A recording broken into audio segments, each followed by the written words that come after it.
घटना मेरे साथ 1 साल पहले हुई थी। हमारी फाइनल एग्ज़ाम आने वाली थी और मुझे अब भी बहुत तैयारी करनी बाकी थी।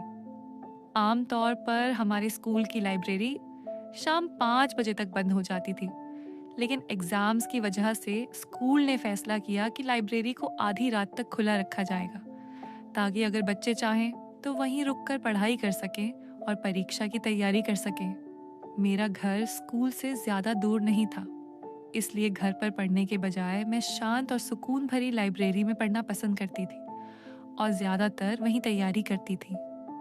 उस दिन मैं शाम 6 बजे घर से निकली और जल्दी ही लाइब्रेरी पहुंच गई। मैं पढ़ाई में इतनी खो गई कि मुझे पता ही नहीं चला कि अब 10 बज चुके हैं। मैं कभी भी लाइब्रेरी में इतना देर तक नहीं रुकी थी। आमतौर पर मैं 8 बजे तक घर के लिए निकल जाती थी। 8 बजे भी लाइब्रेरी में कुछ छात्र होते थे, लेकिन 10 बजे वहाँ पूरी तरह सन्नाटा था। मेरे पास सिर्फ 10 से 15 मिनट का काम बचा था, इसलिए मैंने सोचा कि इसे जल्दी से ख़त्म कर लेती हूँ और फिर घर चली जाऊंगी। मैं अपने काम में पूरी तरह डूबी हुई थी कि तभी मुझे किसी के लंगड़ाकर चलने की आवाज़ सुनाई दी।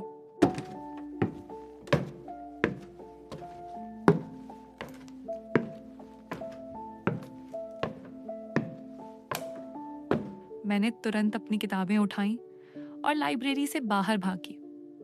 हमारी स्कूल लाइब्रेरी के बाहर एक बहुत लंबा कॉरिडोर है। उस कॉरिडोर के आखिर में दाईं तरफ मुड़ने पर स्कूल का एग्जिट दरवाज़ा आता है। मैं कॉरिडोर से गुजर रही थी और एग्जिट के पास पहुंच ही रही थी कि मैंने उस कॉरिडोर के अंत में एक औरत को खड़े देखा। मुझे नहीं पता था वो कौन थी, लेकिन जैसे जैसे मैं उसके करीब गई, मुझे और ज़्यादा अनकंफर्टेबल महसूस होने लगा। मैं इतना अनकंफर्टेबल हो गई कि मैंने आवाज़ लगाई, कौन है वहाँ? जैसे ही मैंने ये कहा, वो कुछ ही सेकंड में गायब हो गई। मैंने राहत की सांस ली और आगे बढ़कर बाहर निकल गई। थकान और भूख की वजह से मैं ठीक से चल भी नहीं पा रही थी, लेकिन मैंने देखा कि सड़क अजीब तरह से बिल्कुल खाली थी, जो बहुत ही असामान्य था, क्योंकि ये सड़क आमतौर पर बहुत व्यस्त रहती है। रात में भी यहाँ लोगों को चलते हुए देखा जा सकता है। डर और घबराहट की वजह से मैं चलते समय नीचे जमीन की ओर देख रही थी। मैं लगभग घर पहुंचने ही वाली थी कि अचानक मैंने जमीन पर एक परछाई देखी जो मेरी तरफ बढ़ रही थी, जबकि मेरे आसपास कोई भी नहीं था। जब मैंने सिर उठाया तो मैंने देखा कि एक औरत मेरे आगे चल रही थी। वो मुझे बहुत अजीब लगी। ऐसा लग रहा था जैसे वो विकलांग हो और उसे चलने में परेशानी हो रही हो। वो इतनी धीरे चल रही थी कि मैं कुछ ही पलों में उसके पास पहुंच गई।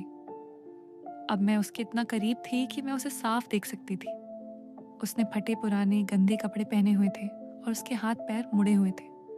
उसके बाल भी बहुत बिखरे हुए थे। मुझे ये सब इतना अजीब लगा कि मैं वहीं रुक गई। मेरा मन बार बार कह रहा था कि इस औरत के और करीब मत जाओ। मुझ में इतनी हिम्मत भी नहीं थी कि मैं उसे पार करके आगे निकल जाऊं। अचानक वह मेरी ओर आई और बोली, मेरी बेटी कहाँ है? मैं जम गई। सदमे की वजह से मेरे मुंह से एक शब्द भी नहीं निकल पाया। मेरा दिमाग सुन्न हो गया था। मुझे समझ नहीं आ रहा था कि उसके इस अजीब सवाल का क्या जवाब दूं।